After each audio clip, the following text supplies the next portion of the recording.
Hello everyone, welcome back to my channel. तो जैसा कि आप सभी को पता है कि हमने मंजिल बैच 2026-27 यहाँ पे स्टार्ट किया हुआ है और हमने अभी तक चैप्टर 4 क्वाड्रेटिक इक्वेशंस का इंट्रोडक्शन यहाँ पे कवर कर लिया है। और अभी हम क्या करने वाले हैं जी, अभी हम एक्सरसाइज 4.1 को एक एक क्वेश्चन को यहाँ पे बहुत अच्छे से समझने वाले हैं। तो चलते हैं अपने क्वेश्चन नंबर फर्स्ट की तरफ। Check whether the following are quadratic equation.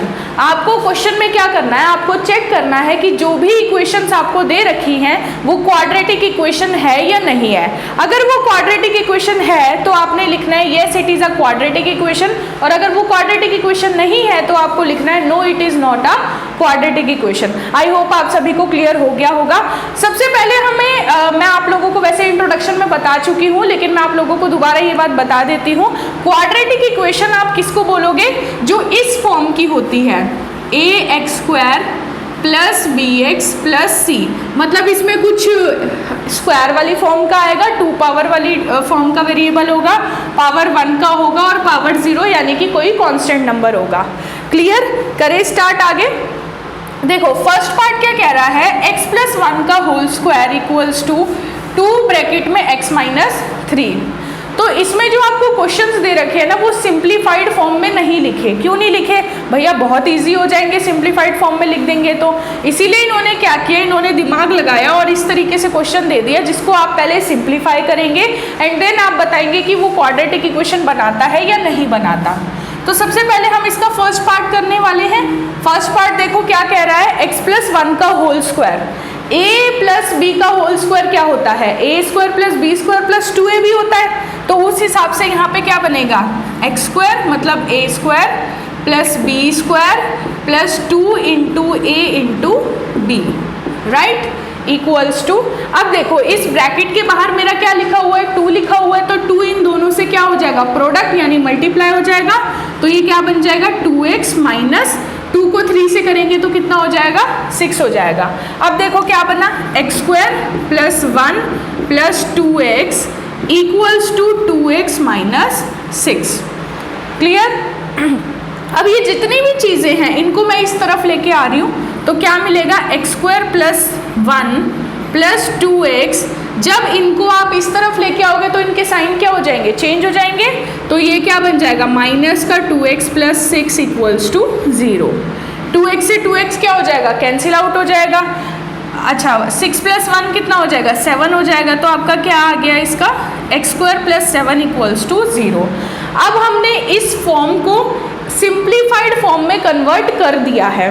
तो अब जो हमारी सिंप्लीफाइड फॉर्म आई है हमें चेक करना है कि वो क्वाड्रेटिक इक्वेशन है या नहीं है। तो वो क्वाड्रेटिक इक्वेशन है क्योंकि हमें चाहिए हाईएस्ट डिग्री स्क्वायर होनी चाहिए, मतलब हाईएस्ट डिग्री 2 होनी चाहिए। ये वाला टर्म नहीं है चल जाएगा, ये वाला टर्म नहीं है, सिर्फ ये दोनों है चल जाएगा, लेकिन ये पावर 2 वाला टर्म उसके अंदर होना चाहिए। ऐसे टाइप की इक्वेशंस को क्वाड्रेटिक इक्वेशन बोलोगे ना आप। तो यहाँ पे आप क्या लिखोगे, yes it is a quadratic equation. I hope आप सभी को समझ आया होगा। सेकेंड पार्ट देखते हैं। सेकेंड पार्ट में आपको दे रखा है x² माइनस 2x और माइनस 2 को प्रोडक्ट ले रहे हैं हम 3 माइनस x के साथ। अब देखो कैसे सॉल्व करेंगे, इस तरफ कुछ सॉल्व नहीं हो रहा तो आपने इसको एज इट इज नोट करना है। x² minus 2x equals to -2 दोनों से मल्टीप्लाई होगा। तो जब -2 को 3 से मल्टीप्लाई करेंगे तो क्या मिलेगा, -6 मिलेगा। फिर -2 को -x से करेंगे तो प्लस बन जाएगा, क्योंकि माइनस माइनस प्लस होता है। तो यहाँ पे क्या हो गया, 2x। इतना क्लियर हो गया।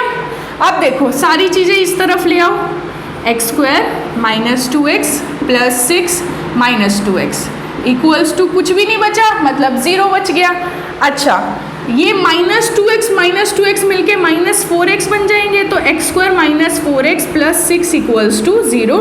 क्लियरली ये वाली इक्वेशन इस वाली स्टैंडर्ड फॉर्म में आ रही है। तो yes it is a quadratic equation, yes it is a quadratic equation, quadratic equation. तो आई होप आप सभी को अच्छे से समझ में आ रहा है कि जो हम कर रहे हैं यहाँ पे। तो बढ़ते हैं अपने थर्ड पार्ट की तरफ। तो इसका जो थर्ड पार्ट है x - 2 multiply x plus y, तो दो प्रोडक्ट आ रहे हैं। कैसे मल्टीप्लाई करते हैं, पहले x से मल्टीप्लाई होगा तो x स्क्वायर बनेगा, x 1 से होगा तो x बनेगा, -2 को करोगे तो -2x -2 इक्वल्स टू, सेम चीज यहाँ पे दो चीजें प्रोडक्ट में है तो आप कैसे सॉल्व करोगे, x into x x square हो जाएगा plus 3x minus x minus 3। अब देखो जब भी दोनों तरफ सेम चीज होती है और बीच में इक्वल्स टू का साइन होता है तो आप उनको कैंसिल आउट भी कर सकते हो। तो x स्क्वायर से x स्क्वायर हमारा कैंसिल आउट हो चुका है और यहाँ पे क्या कैंसिल आउट हो रहा है जी, यहाँ पे x माइनस 2x करने पे मुझे माइनस x मिल रहा है -2 और इधर 3x में से x गए तो 2x बचे, 2x माइनस 3।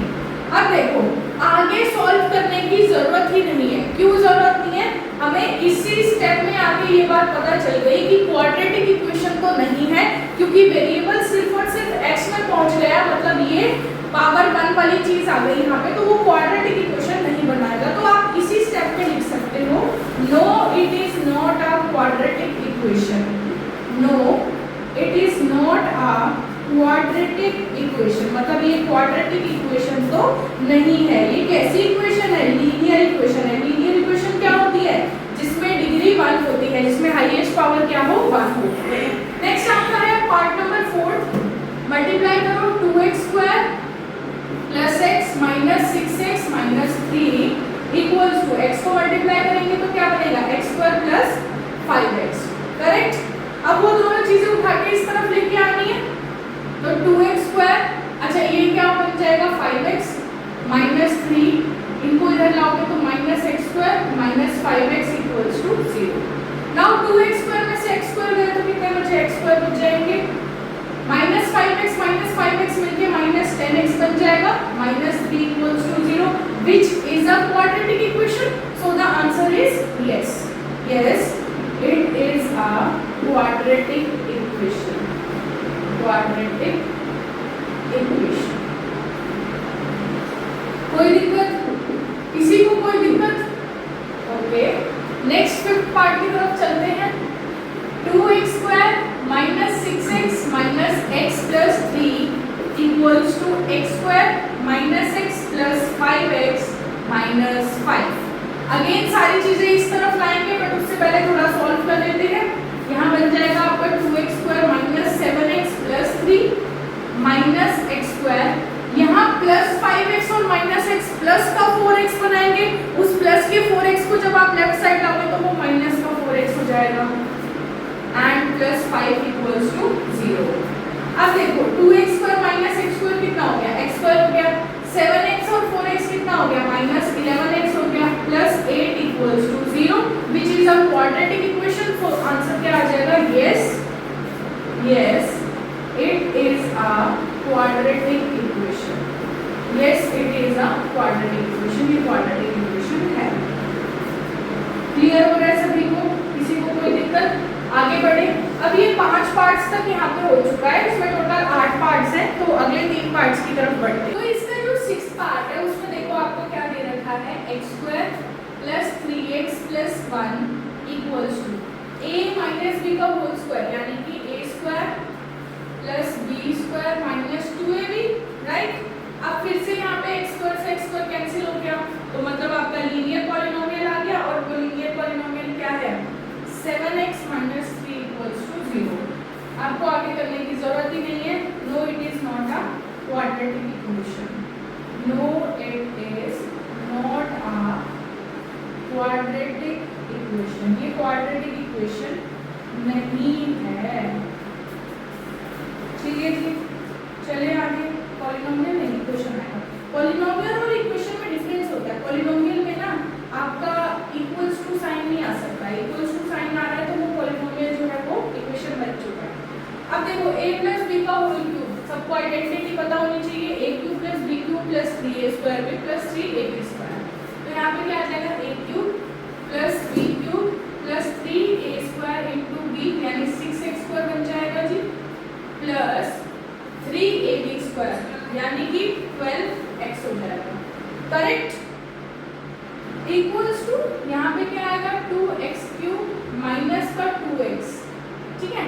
अब देखो ये सारी चीजें इस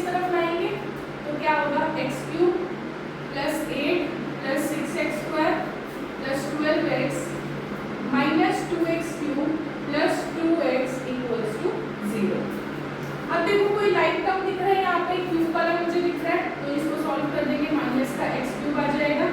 उसके बाद 6x², यहाँ पे क्या आ जाएगा 6x²। उसके बाद 12x और 2x कितने हो जाएंगे 14x प्लस 8 इक्वल्स टू 0। सो यहाँ पे क्वाड्रेटिक इक्वेशन नहीं बन रही क्योंकि हाईएस्ट डिग्री यहाँ पे 3 आ रही है, तो ये क्यूबिक इक्वेशन बन चुकी है। So it is not a quadratic equation. No, it is नॉट a quadratic equation। Quadratic equation इसको हम तब बोलते हैं जब ये वाला पार्ट इसमें नहीं होता, मतलब हाईएस्ट डिग्री इसमें 2 ही आ रही होती, उस केस में आप इसको बोल सकते थे, बट अब आप इसको नहीं बोल सकते क्वाड्रेटिक इक्वेशन। ठीक है, अब जो फर्स्ट क्वेश्चन है हम पहुंच चुके हैं उसके लास्ट पार्ट पे, और उसका लास्ट पार्ट यानी पार्ट नंबर 8 क्या कहता है चलिए देखते हैं। ये सेम आ जाएगा x³ minus 4x² minus x plus 1, और यहाँ पे सेम चीज a माइनस बी का होल क्यूब की आइडेंटिटी बन रही है, a³ minus b³ minus 3a² यानी 6x², और लास्ट में प्लस आ जाता है 3ab², तो 12x हो जाएगा। ओके, x³ से x³ यहाँ पे कैंसिल आउट हो जाएगा, जो बचेगा उसको आप a की तरफ ले आओ, minus 4x² minus x plus 1 plus 8 plus 6x² minus 12x equals to 0। अब देखो यहाँ पे भी स्क्वायर वाला टर्म है यहाँ पे, तो इसको सॉल्व कर देंगे तो क्या आएगा 2x² आ जाएगा, और minus 13x plus 9 equals to 0। Highest power कितनी है 2, डिग्री कितनी है 2, so it is a quadratic equation. Yes it is a quadratic equation, correct. तो इस तरीके से ये हमारी क्वाड्रेटिक इक्वेशन बन चुकी है। अब जो हमारा क्वेश्चन नंबर 2 है, क्वेश्चन नंबर 2 में हमें कुछ स्टेटमेंट वाले क्वेश्चंस दे रखे हैं, उस स्टेटमेंट को आपको किस में कन्वर्ट करना है क्वाड्रेटिक इक्वेशंस में कन्वर्ट करना है। हालांकि उसको सॉल्व नहीं करना, उसको सॉल्व हम अपनी एक्सरसाइज 2 में करेंगे यानी कि 4.2 में करेंगे। अभी के लिए आपने क्या करना है, अभी के लिए उसमें सिर्फ आपको इक्वेशंस बनानी है। ठीक है, अब देखो एक बात यहाँ पे समझने वाली है, वो बात क्या है, अगर आप लोग स्टार्टिंग से ही सारी चीजें करके चलोगे, पढ़ते चलोगे, तो आने वाले टाइम में आपको कोई दिक्कत नहीं आने वाली। लेकिन अगर आप एग्जाम से एक दिन पहले सारे चैप्टर्स लेके बैठ जाओगे तो फिर आपको बहुत प्रॉब्लम होगी, आपको समझ ही नहीं आएगा मैं कौन सा चैप्टर करूँ, कहाँ से स्टार्ट करूँ। हमारा जो क्वेश्चन नंबर 2 है, represent the following situations in the form of quadratic equations. आपको अलग अलग पार्ट्स में कुछ अलग अलग सिचुएशंस दे दी जाएंगी, आपको क्या करना है, आपको उन सिचुएशंस को क्वाड्रेटिक इक्वेशन में कन्वर्ट करना है, सॉल्व नहीं करना उन क्वाड्रेटिक इक्वेशन को, मतलब सिर्फ आपको कन्वर्जन करना है। The area of a rectangular plot is 520 metre square. एक रेक्टेंगुलर प्लॉट आपको दे रखा है जिसका एरिया कितना है 528 मीटर स्क्वायर। तो ये हमारा रेक्टेंगुलर प्लॉट हो गया जिसका एरिया कितना है 528 metre square. The length of the plot in metres, length किस में लेनी है मीटर्स में लेनी है। The length of the plot is 1 more than twice of its breadth. Length कितनी है, लेंथ एक ज़्यादा है, किससे ज़्यादा है, ब्रेथ के ट्वाइस से एक ज़्यादा है। तो मतलब हमें लेट किसको करना पड़ेगा, ब्रेथ को। तो मैं ब्रेथ को क्या लेट कर रही हूँ, एक्स लेट कर रही हूँ। सॉल्यूशन में आप क्या लिखेंगे, let the breadth of the rectangular plot, let the breadth of the rectangular plot equals to x metres, correct. अच्छा जी, अब लेंथ कितनी हो जाएगी, length of rectangular plot, length of rectangular plot. देखो भाई इसमें इसने क्या बोला है कि जो लेंथ है वो क्या हो जाएगी, वो ट्वाइस, एक ज़्यादा हो जाएगी ट्वाइस ऑफ इट्स ब्रेथ का, तो मतलब क्या हो जाएगा वो 2x plus 1 metres. But we also know कि एरिया ऑफ रेक्टेंगल क्या होता है, एरिया ऑफ रेक्टेंगल होता है लेंथ इनटू ब्रेथ। लेंथ हमें मिल चुकी है, ब्रेथ हमें मिल चुकी है, और एरिया आपको दे रखा है, फॉर्मूला लगा दो, area of rectangular plot, area of rectangular plot equals to length multiply by breadth. Correct. अब एरिया है कितना, एरिया आपको दे रखा है 528 which is equals to length कितनी है और ब्रेथ कितनी है, 2x + 1 किससे मल्टीप्लाई होगा, x से मल्टीप्लाई होगा, ब्रैकेट्स ओपन कर सकते हो, you will get 528 equals to 2x² + x, यानी कि यहाँ पे लिख देते हैं हम, कितना आ जाएगा 2x² + x - 528 equals to 0। This is your correct answer. क्योंकि क्वेश्चन में क्या बोला था, सिर्फ और सिर्फ आपको बोला था कि क्वाड्रेटिक इक्वेशन में आपको कन्वर्ट करना है, आपको इस क्वाड्रेटिक इक्वेशन को सॉल्व नहीं करना, आप यहीं तक एग्जाम में छोड़ के आओगे, आपको फुल मार्क्स मिलेंगे। चले सेकेंड पार्ट की तरफ। सेकेंड पार्ट आपको दे रखा है, the product of two consecutive positive integers is 306, we need to find the integers. Integers के बारे में हमें इन्होंने क्या बोला है कि आपको कॉन्जिक्यूटिव पॉजिटिव इंटीजर्स लेने हैं। कॉन्जिक्यूटिव का मतलब होता है लगातार, और पॉजिटिव मतलब वो नेगेटिव नहीं हो सकते। तो आप लेट कर लो, let the two consecutive positive integers, let the two consecutive positive integers क्या क्या मान रहे हैं हम, इक्वल्स टू, या b लिख लो, BEB x and x + 1। x + 1 का क्या मतलब है, x से एक ज़्यादा, तो जब हम x और x + 1 ले रहे हैं तो x + 1 कॉन्जिक्यूटिव हो गया, x के मतलब x से एक ज़्यादा हो गया, तो वो x से लगातार बना रहा है ना, उसमें कुछ गैप नहीं आ रहा। Now the product of two consecutive positive integers, ये जो आपने दो कॉन्जिक्यूटिव इंटीजर्स लिए हैं, इनका प्रोडक्ट आपको दे रखा है, क्या दे रखा है, इनका प्रोडक्ट आपको दे रखा है, कितना दे रखा है इनका प्रोडक्ट, 306। अच्छा जी, अगर इनका प्रोडक्ट दे रखा है तो इन दोनों को आप क्या कर सकते हो, मल्टीप्लाई कर सकते हो और उसको इजीली सॉल्व कर सकते हो।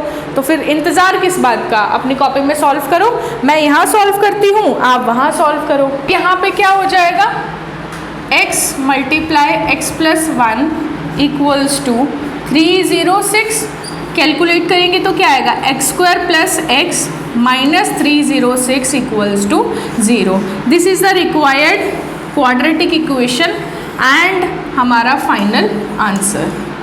कोई दिक्कत, किसी को कुछ समझने में कोई प्रॉब्लम आ रही हो, कुछ आ रही हो, आप लोग बेझिझक कमेंट कर सकते हो। कोई भी बच्चा कोई सजेशन भी देना चाहता है तो आप लोग कमेंट कर सकते हो। एक इम्पॉर्टेंट आपके लिए मैं अनाउंसमेंट भी देना चाहूँगी। तो अनाउंसमेंट ये होने वाली है, जैसा आपको पता है मंजिल बैच के अंदर मैं आप सभी को मैथ्स पढ़ा रही हूँ, ऐसे ही सेम मैं आप लोगों को बता देती हूँ, साइंस का जो क्लास 10th का बैच है, साइंस ऑफ क्लास 10th, वो भी आप सभी के लिए स्टार्ट होने जा रहा है on this channel grab and gain 2.0। तो अभी तक अगर आप लोगों ने सब्सक्राइब नहीं किया तो फटाफट से जाके सब्सक्राइब करो, अपने फ्रेंड्स के साथ शेयर करो, क्योंकि आने वाले टाइम में बहुत कुछ अच्छा आपको मिलने वाला है। अब ये कब से स्टार्ट हो रहा है, तो डेट सभी नोट कर लो, ये स्टार्ट हो रहा है 10th ऑफ जून से। यस, आपने करेक्ट सुना, 10th ऑफ जून 2026। कौन पढ़ाएगा, इसी चैनल पे आप लोगों को आना है, डेली आप लोगों को 10 बजे उसकी वीडियो प्रोवाइड की जाएगी और आपको आना है एंड आपको अच्छे कमेंट्स करने हैं इस वाली वीडियो पे कि आप लोग वेट कर रहे हो उस चीज़ का। इस चैनल को सब्सक्राइब कर लो। कौन कौन से हमारे चैनल है, इंपॉर्टेंट चैनल जो आपको पता होने चाहिए और आपको सब्सक्राइब करने हैं, वो आप नोट कर लो। चैनल्स, पहला चैनल जिस पे आप अभी ये वीडियो देख रहे हो यानी कि ग्रैब एंड गेन 2.0, ये तो आपको सब्सक्राइब करके ही रखना है।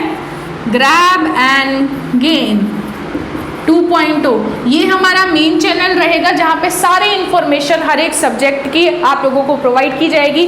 कोई भी नया बैच शुरू हो रहा है, कोई भी चीज़ हो रही है, वो सारी चीज़ें आपको प्रोवाइड की जाएंगी। दूसरा चैनल जो आपको सब्सक्राइब करना है, grab and gain NCERT explained, grab and gain NCERT explained, ये भी हमारा इम्पॉर्टेंट चैनल रहने वाला है, जहाँ पे आपको हर एक क्लास के NCERT questions, NCERT solutions provide किए जाएंगे, कॉन्सेप्ट समझाए जाएंगे और बहुत सारी नई नई चीज़ें जो हैं वो आने वाली हैं। इन दोनों के अलावा, मैथ्स और साइंस के अलावा, बहुत जल्द हम यहाँ पे बाकी सब्जेक्ट का कोर्स भी स्टार्ट कर रहे हैं। तो मैं आप लोगों को बता दूँ कि बहुत जल्द यहाँ पे इंग्लिश का कोर्स भी स्टार्ट होने वाला है अंडर द मंजिल बैच 2006-27।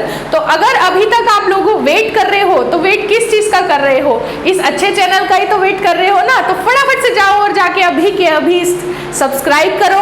इन सभी चैनल्स का लिंक, एक तो आप ये देख ही रहे हो, दूसरे चैनल का लिंक आपको मिल जाएगा डिस्क्रिप्शन के अंदर, और आप चैनल पे विजिट करके भी देख सकते हो। इसके अलावा आपका कोई बड़ा भाई बहन है, छोटा भाई बहन है, तो आप उनको बता सकते हो कि हमारे यहाँ क्लास 6 से लेके क्लास 12 तक सभी सब्जेक्ट्स का पढ़ाया जाता है। तो हमारा जो पार्ट नंबर 3 है वो क्या कहता है? Rohan's mother is 26 years older than him. Rohan की माँ रोहन से 26 साल बड़ी है। तो मतलब हमें रोहन की एज पता चलनी चाहिए, तभी हम रोहन की माँ की एज बता पाएंगे। तो रोहन की एज को हम मान लेते हैं कि वो x है। क्या मान लेते हैं जी? x मान लेते हैं।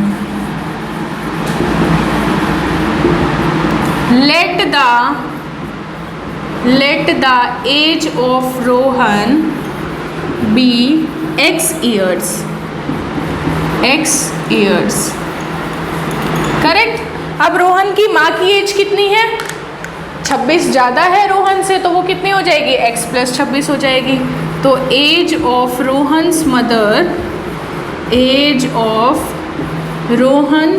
Mother equals to x + 26 years. यहाँ तक किसी को कोई दिक्कत नहीं होनी चाहिए भाई, सारी चीज़ें सॉर्ट है। अच्छा जी, नेक्स्ट आपको दे रखा है the product of their edges in years from now will be 360।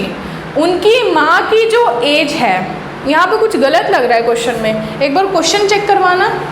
NCERT से मैंने कुछ मिसिंग कर दिया आई थिंक, एक बार क्वेश्चन चेक कराना। एक बार क्वेश्चन चेक करें। या in their edges 3 years from now. It's 3 years from now. Sorry, my mistake. 3 years from now. Yes. तो आज से 3 साल बाद रोहन की एज कितनी हो जाएगी? 3 और बढ़ जाएंगे, यानी x + 3 हो जाएगी। मदर की एज कितनी हो जाएगी? x + 29 हो जाएगी। लिख दो। आफ्टर 3 years, not 4, आज पता नहीं क्या हो रहा है। After 3 years, age of Rohan will be x + 3 years. दूसरा, after 3 years, age of Rohan's mother, ये कितनी हो जाएंगी? इसमें भी 3 बढ़ जाएंगे, यानी कि x + 29 ईयर्स। कोई दिक्कत किसी को यहाँ तक? आई होप सब क्लियर हो रहा होगा। अच्छा जी, अब आगे हमें क्या करना है? आगे हमें अब लगानी है इक्वेशन दोनों की एज का। अब ये जो एजेस हमारे पास आई है, इनका प्रोडक्ट दे रखा है, तो इसका प्रोडक्ट हो जाएगा x + 3, x + 29 इक्वल्स टू कितना गिवन है आप लोगों को? 360। तो यहाँ पे क्या आ जाएगा? 360। ठीक है जी, करें आगे। x × x कितना हो जाएगा? x² + 29x + 3x, और 29 को आपको 3 से मल्टीप्लाई करना है, तो 9 3 = 27 ही होता है ना, + 87। ठीक है, इक्वल्स टू 360। तो यहाँ क्या बन जाएगा? x² + 32x माइनस, ये इस तरफ आएगा तो 87 - 360 हो जाएगा, मतलब माइनस का साइन आएगा क्योंकि नंबर बड़ा है, और सब्ट्रैक्ट करोगे तो कितना मिलेगा? 360 में से 87 को सब्ट्रैक्ट कर दो तो यहाँ मिलेगा 3, और यहाँ बन जाएगा 35 में से 8 जाएंगे तो कितने बचेंगे? 27, यानी कि ये हो जाएगा आपका 273 = 0। So this is your final answer. तो इसका फोर्थ पार्ट क्या कह रहा है, अ train travels a distance of 480 kilometre at a uniform speed. एक ट्रेन है जो 480 किलोमीटर चलती है, एक यूनिफॉर्म स्पीड पे चलती है, मतलब उसकी स्पीड जो है वो पूरे डिस्टेंस के लिए जो है वो सेम रहती है। अच्छा जी, if the speed had been 8 kilometre per hour less, अगर हम किसी तरीके से स्पीड को कम कर दें, 8 किलोमीटर पर आवर कम कर दें, तो क्या होगा, तो होगा 3 घंटे ज़्यादा लगेंगे, क्योंकि स्पीड कम हो रही है, मतलब ट्रेन धीरे चलेगी, और ट्रेन धीरे चलेगी तो लेट पहुंचाएगी पैसेंजर्स को, तो 3 घंटे उसको ज़्यादा लगेंगे। इसी पे क्वेश्चन बनेगा, ये जो दे रखा है ना 3 घंटे ज़्यादा लगेंगे, इसी पे क्वेश्चन बनेगा। कैसे, अगर हम मान लें कि पहले वाली स्पीड का जो टाइम है वो t1 है और दूसरे वाली स्पीड से जो टाइम बन रहा है वो t2 है, तो क्या निकल के बात आई कि जो t2 है ना वो t1 से 3 घंटे ज़्यादा लेगा। कोई दिक्कत, t1 से 3 घंटे ज़्यादा लेगा। t2 क्या है, वो टाइम जब स्पीड 8 किलोमीटर पर आवर कम हो चुकी है, और t1 वो टाइम है जब स्पीड हमने नॉर्मल ली है। ठीक है, तो लेट करेंगे, let the speed of the train, let the speed of the train कितनी मान ली हमने, x किलोमीटर पर आवर। कोई दिक्कत, चलिए t2 टाइम का फॉर्मूला क्या होता है, डिस्टेंस अपॉन स्पीड। ये तो दूसरे वाला टाइम है, मतलब स्पीड भी दूसरी वाली यूज होगी, तो डिस्टेंस अपॉन दूसरी वाली स्पीड, मतलब जब 8 कम हो चुके हैं तो x माइनस 8। कोई दिक्कत किसी को, कुछ एतराज़ किसी को, चलिए जी आगे चलते हैं। Equals to t1 plus 3, t1 मतलब सेम वही डिस्टेंस अपॉन स्पीड, t1 पहले, 1 मतलब पहले वाली स्पीड तो जी x दे रखी है, प्लस 3 ले लेंगे। ओके, अब आगे इसको सॉल्व कैसे करना है, इसको आप इधर ले आओ और इसका एलसीएम ले लो। पहले लिख लो, चलो पहले लिख लो 480 अपॉन x माइनस 8, इधर क्या है minus 480 upon x equals to 3। LCM लेंगे तो क्या आएगा, x माइनस 8, इधर क्या बचेगा 480x minus 480 into x minus 8 equals to 3। Normal LCM लिया है, ऐसा कुछ खास नहीं किया जो आपको समझ ना आए। अच्छा, अब देखो आगे कहाँ सॉल्व करें जी। चलिए यहाँ पे 480x माइनस 480x, देखो क्या क्या आएगा, 480x आएगा minus 480x minus minus plus 480 multiply by 8 कितना हो जाएगा जी, 480 मल्टीप्लाई बाय 8 कर लो, 480 मल्टीप्लाई बाय 8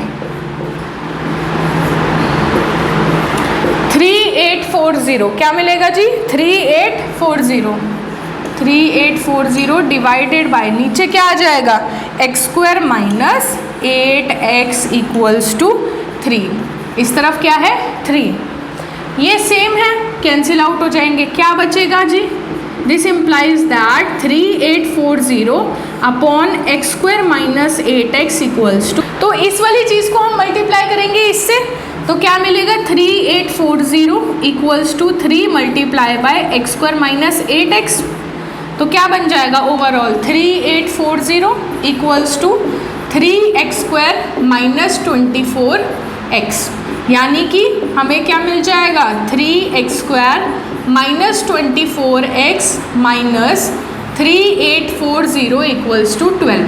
3 कॉमन जा रहा है तो आप कॉमन ले सकते हो, x square minus 8x minus क्या आएगा 3 1 ज़ा 3, 3 2 ज़ा 6, 2 कैरी बचेंगे, 3 8 ज़ा 24, 3 8 ज़ा 24 नहीं होता, क्या होता है 3 8 ज़ा 24 ही होता है, इक्वल्स टू 0। तो यहाँ पे क्या आएगा x square minus 8x minus 1280 equals to 0 and this is your final answer. तो इसके साथ साथ हमने अपनी एक्सरसाइज 4.1 फिनिश कर ली है। आई होप आप सभी को समझ आई होगी, किसी को तब भी कोई डाउट होता है तो आप लोग कमेंट्स में बता सकते हो। पढ़ते रहिए, आगे बढ़ते रहिए, बाय।